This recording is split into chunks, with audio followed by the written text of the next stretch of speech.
Or maintenant, on a des journalistes qui sont là pour reprendre le narratif officiel. On l'a vu, le journal Le Monde a réagi à ce rapport d'Amnesty International en disant toutes les vérités sont peut-être pas bonnes à dire. C'est incroyable. C'est une violation frontale de la Charte de Munich de 1971, dont je rappelle qu'elle fixe le code de déontologie des journalistes et qu'elle a été rédigée par des journalistes occidentaux, américains, allemands, etc., anglais, dans les années 60, 70, 71, au moment de la guerre du Vietnam, d'ailleurs. Donc, on a maintenant des médias qui récitent un narratif. Le problème, c'est que lorsque les donneurs d'ordre décident de changer de narratif, d'un seul coup, vous avez les médias qui sont obligés de faire une contorsion. Alors, moi, je me mets parfois à la place des Français parce qu'on leur a dépeint Zelensky comme une espèce de héros. Il y a des gens qui l'ont comparé à Churchill. Il a fait défiler tout Hollywood, etc. Puis d'un seul coup, on dit aux Français dans les grands médias, ce que d'ailleurs toute personne honnête, qui cherche honnêtement les bonnes informations, peut découvrir sur Internet depuis des mois, c'est que Zelensky, c'est un homme extrêmement corrompu. Et son nom a été cité de nombreuses fois dans les Pandora Papers. On sait quelles sont les villas qu'il a notamment. J'avais fait d'ailleurs un tweet là-dessus avec les photos sur sa villa en Toscane qui vaut 4 millions d'euros. Il a des biens également à Londres. Il a des biens un petit peu partout. Certains estiment qu'il a une fortune qui se chiffrerait en centaines de millions de dollars. Je ne sais pas si c'est exact. Enfin, bon, d'un seul coup, on s'aperçoit que c'est quelque chose qui n'est pas très reluisant. Et puis on s'aperçoit aussi que ce que disent les Russes, je ne dis pas que les Russes disent forcément non plus toute la vérité dans un conflit. Voilà, il y a toujours la vérité est toujours la première victime, comme on dit. Mais lorsque les Russes disent qu'il y a quand même des néo-nazis, la vérité c'est oui, c'est exact. Il y a un véritable passé nazi en Ukraine et même encore présent. L'Ukraine étant, comme vous le savez, un pays composite qui a été fait par Staline en fait, avec des morceaux de population qui n'ont rien à voir les unes avec les autres. Voilà. Et donc tout le nord-ouest du pays est occupé par des polono-lituaniens, si je peux dire, du côté de Lvov jusqu'à Kiev, donc tout le nord-ouest, qui détestent les Russes. Qui ont été intégrés dans cette République socialiste soviétique d'Ukraine, et tout le sud-est est peuplé de Russes. Donc, je ne parle pas des petits morceaux qui viennent de la Ruthénie, de Hongrie ou de Roumanie. Donc vous avez cette espèce d'hostilité fondamentale aux Russes, qui fait que lorsque Hitler, d'ailleurs, avec l'opération Barbarossa, est entré en Union soviétique donc à l'été 1941, il est entré comme dans du beurre parce il est entré notamment par l'Ukraine, la partie polono-lituanienne qui a accueilli comme des libérateurs les nazis. D'ailleurs, il y avait beaucoup de Waffen-SS ukrainiens, mais ukrainiens de cette partie-là. Et vous avez aussi, dans les camps de concentration, dont les camps de la mort, dans les camps d'extermination nazis, vous aviez un certain nombre de gardes ukrainiens, mais de cette partie-là. Et donc, ce clivage a été mis sous l'étouffoir pendant la période soviétique.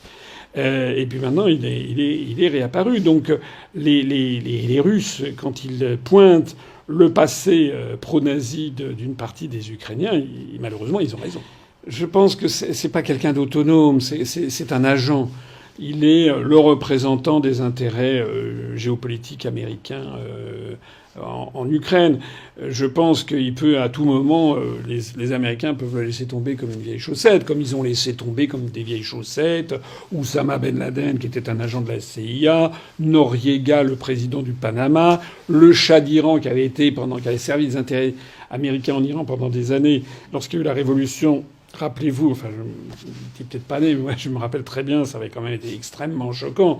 C'est que le Shah d'Iran, qui était cancéreux, qui était en fin de vie, qui avait servi les intérêts américains en Iran d'une façon incroyable, il y a la révolution, il s'en va de Téhéran, et il n'a trouvé comme lieu pour se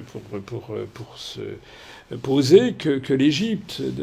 À l'époque, c'était Anwar el-Sadat, le président, qui était fidèle à une certaine tradition arabe et musulmane d'hospitalité. Mais les Américains, le président Carter, alors que c'était leur agent, il a toujours refusé même qu'il aille se faire soigner son cancer aux États-Unis. Donc les Américains sont des gens qui sont... Enfin, le gouvernement américain, je parle pas du peuple américain, mais les dirigeants américains ne voient toujours que leurs intérêts. Et s'il faut laisser tomber Zelensky, laisseront tomber Zelensky. Moi, à mon avis, ce qui se passe depuis maintenant une dizaine de jours, ce rapport Amnesty International, je ne pense pas qu'il ait pu être sorti sans l'aval de la National Endowment for Democracy, de George Soros.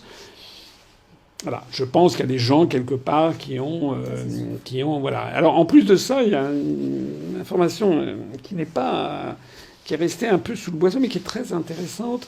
C'est que on a appris que Zelensky a retiré la nationalité ukrainienne à 8 oligarques, dont notamment le fameux Koloïmovski, qui chapeautait tout ça. Alors, est-ce qu'il y aurait une lutte d'influence dans l'entourage de Zelensky? Parce que là, il s'est attaqué à des très gros poissons. Hein.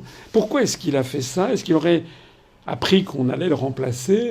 Je ne sais pas. Mais en tout cas, ce qui me paraît certain, c'est que là-dedans, il ne fait que ce que demandent les États-Unis. Voilà. Et si les États-Unis estiment qu'il faut arrêter, d'une façon ou d'une autre, il y aura une révolution de palais, ou il y aura un drone, ou je ne sais pas quoi. Donc moi, je serais à la place de Zelensky, je ferais très attention à la suite des événements. On ne cherche plus la vérité en Occident, on impose des narratifs. Le narratif, c'est un mensonge, en fait. Lorsque Poutine dit que l'Occident est devenu l'empire du mensonge, je suis désolé, il n'a pas forcément tort. Parce que d'un seul coup, en 48 heures, on va d'un seul coup apprendre que Zelensky, il est bon à acheter aux chiens, etc. Et ce qu'il faut vraiment bien comprendre, c'est que cette zone du narratif occidental ne concerne en fait que l'Amérique du Nord et puis les pays de l'Union européenne, disons les pays de l'OCDE, on peut y ajouter la Corée et le Japon, et l'Australie et la Nouvelle-Zélande, mais ça ne concerne pas l'Amérique latine, l'Afrique, le sous-continent indien, la Chine, la Russie. Et donc ce qui fait que lorsqu'on a dit aux Français que la Russie était totalement isolée, non, c'est l'Occident qui est de plus en plus isolé. Et ça, il faut faire très très attention parce que je pense qu'on est en train de vivre des événements d'une exceptionnelle gravité, en tout cas d'une très grande importance historique, qui est que progressivement l'Occident est en train de s'isoler du reste du monde et on voit des amitiés tout à fait inattendues qui apparaissent, comme par exemple le rapprochement du président turc Erdogan avec Poutine. C'est un sujet d'une très très grande importance, hein, parce que si maintenant la Turquie accepte les paiements par la carte de paiement Mir, carte russe, font des paiements en roubles, si progressivement les BRICS développent une monnaie, des échanges en roubles ou en yuan et un mécanisme d'échange financier internationaux un peu comparable à SWIFT pour qu'est-ce qui va rester à l'Occident? Je ne sais pas si on peut dire que la Russie s'est jamais aussi bien portée. Je pense qu'il y a un effet des sanctions quand même sur certains aspects. Par exemple, j'ai vu que sur, par exemple, les pièces détachées pour les appareils, les Boeing ou les Airbus qui ont été vendus à la Russie, ils sont en train de faire du cannibalisme en utilisant, comme on dit, c'est prendre des pièces détachées sur des appareils. Je pense qu'il y a ici ou là quelques problèmes quand même. Il faut peut-être pas non plus exagérer. Mais ce qui est certain, c'est que globalement, c'est incroyable. Enfin, la Russie s'en sort extraordinairement bien. Elle s'en sort très bien d'abord avec les prix des hydrocarbures, puisque donc l'Union européenne est obligée d'acheter des hydrocarbures comme ça ne s'invente pas. Elle est obligée en fait d'acheter du gaz ou du pétrole qui transite par la Turquie ou par l'Inde ou par le Qatar ou les Émirats ou l'Arabie, je ne sais pas, et qui prennent leur dîme au passage. Notamment l'Inde a augmenté considérablement ses achats de brut pour le revendre avec le label Inde à l'Union européenne. Donc du coup, ça fait flamber les prix. Et si j'ai bien compris, en fait, Vladimir Poutine, il vend à peu près autant de gaz et de pétrole qu'avant, mais en se faisant des sommes extraordinaires, des dizaines et des dizaines de milliards d'euros, de dollars. Donc ça, c'est la première résultante. La deuxième résultante de ces sanctions stupides, c'est que il en tire les conséquences. Déjà, les sanctions qu'il y a eu après la Crimée, qu'est-ce qu'il a fait?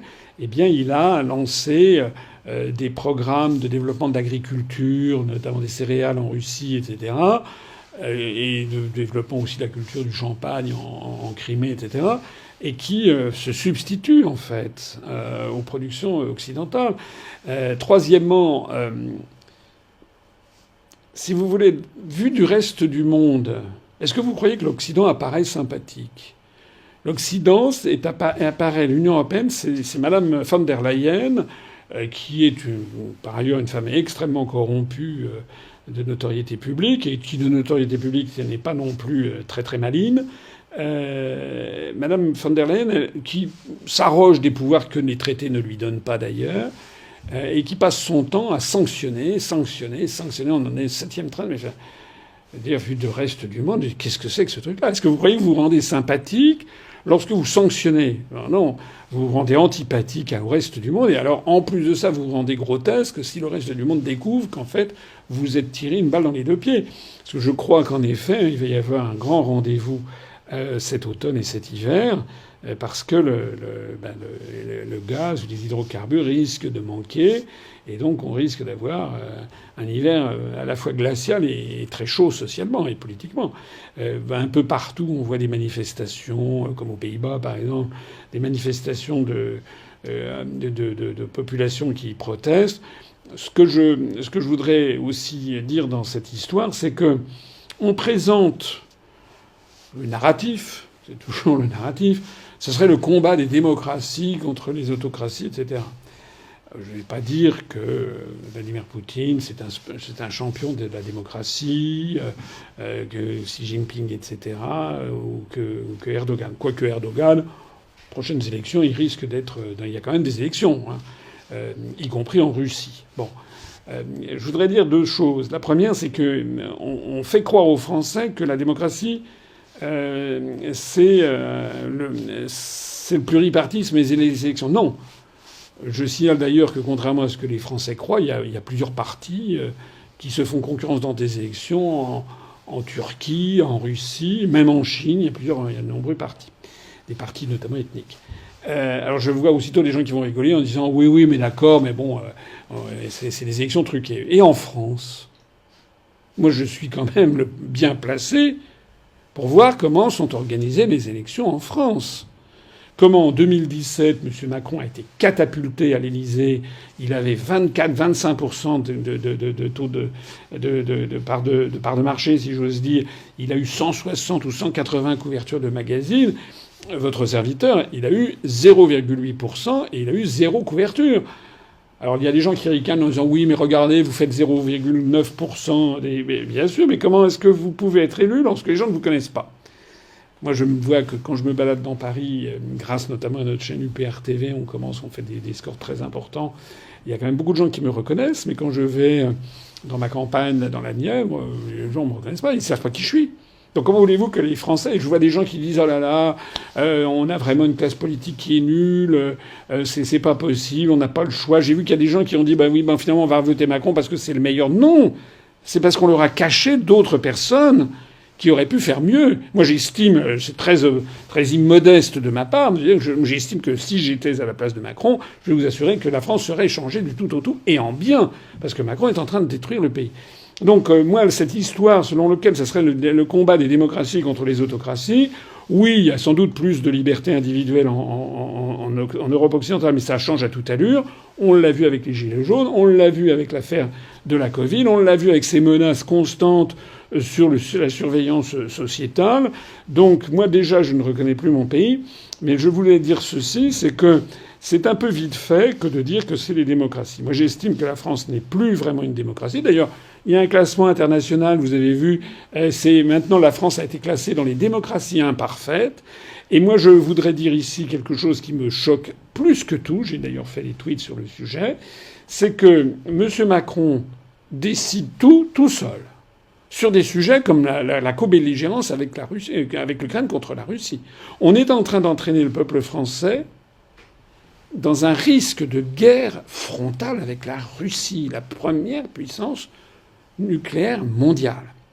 Et ceci se fait en piétinant la Constitution, parce que dans la Constitution française, il y a un article qui est l'article 35, qui précise que la déclaration de guerre doit être approuvée par le Parlement.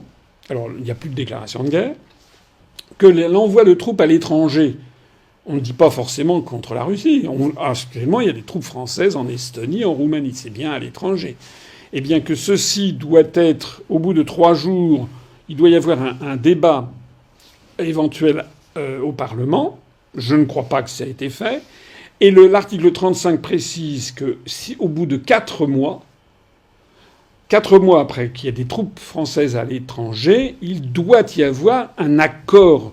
C'est le Parlement qui doit dire si on continue ou pas. Moi, je n'ai vu aucun débat au Parlement français. C'est-à-dire que M. Macron, tout seul, il fait du jet ski, mais pendant ce temps-là, il envoie les Français avec un risque d'entrer en guerre. Est-ce que les Français sont d'accord ? Est-ce que les Français sont d'accord pour détruire leur niveau de vie, comment dirais-je, se geler cet hiver, avoir des prix des hydrocarbures, etc., qui flambent?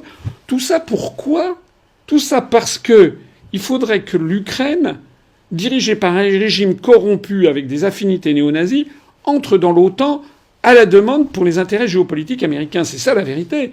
C'est pas les histoires, si vous voulez, sur les démocraties. Bon, ça va. Les gens qui me disent ça, je leur dis, ah, tiens, et le Bahreïn, et le Qatar, et l'Arabie Saoudite, que l'on soutient à bout de bras, ce sont des grandes démocraties. Bon, non. C'est ce qu'on raconte dans les médias. Mais malheureusement, la géopolitique, les intérêts des nations est derrière, est très, très, très important et très grave. Là, nous sommes lancés dans une politique qui est, je n'hésite pas à le dire, et je crois qu'il y a de plus en plus de Français qui s'en rendent compte, qui est démente. Voilà. Il faudrait en priorité, alors moi je me demande ce que fait le Rassemblement national, la NUPES, le RFI, les LFI, etc. Il devrait exiger qu'il y ait un débat au Parlement sur ces questions pour donner le feu vert ou pas, pour que l'on continue à avoir des troupes en Roumanie ou à quelques kilomètres de la frontière russe, et pour être, est-ce qu'on est d'accord ou pas, pour envoyer des armements qui nous coûtent d'ailleurs très cher, que l'on envoie aux Ukrainiens, qui d'ailleurs, une partie d'entre eux se retrouvent sur le black market, sur le marché noir, et donc on risque dans les années qui viennent d'avoir des terroristes qui tirent avec du matériel qu'on aurait envoyé en Ukraine, qui est le lieu de tous les trafics.